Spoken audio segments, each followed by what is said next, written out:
চীন উইঘুর মুসলিম অধ্যুষিত সিনজিয়াং প্রদেশে দুটি নতুন প্রশাসনিক অঞ্চল কাউন্টি প্রতিষ্ঠা করেছে। তবে ভারতের দাবি নতুন এই কাউন্টিগুলোর কিছু অংশ তাদের লাদাখ অঞ্চলের ভেতরে পড়েছে।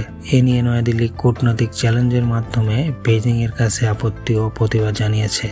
শুক্রবার ৩ জানুয়ারি ভারতীয় পররাষ্ট্র মন্ত্রণালয়ের পক্ষ থেকে এ তথ্য জানানো হয় বলে এনডিটিভির এক প্রতিবেদনে উল্লেখ করেছে।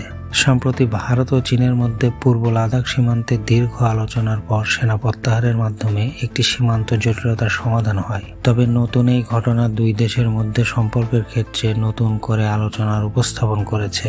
গত ২৭ ডিসেম্বর চীনের সরকারি সংবাদ সংস্থা সিনহুয়া জানিয়েছে, সিনজিয়াং প্রদেশের হোটান প্রিফেকচারের অধীনে হেয়ান এবং হোকান নামে দুইটি নতুন কাউন্টি প্রতিষ্ঠা করা হয়েছে। চীনের কমিউনিস্ট পার্টি এবং রাষ্ট্র পরিষদ এই কাউন্টিগুলোর অনুমোদন দিয়েছে। ভারতের পররাষ্ট্র মন্ত্রণালয়ের মুখপাত্র রণধীর জয়সওয়াল এ বিষয়ে বলেন, এই তথাকথিত কাউন্টিগুলোর কিছু অংশ ভারতের কেন্দ্রীয় শাসিত অঞ্চল লাদাখের ভেতরে পড়েছে।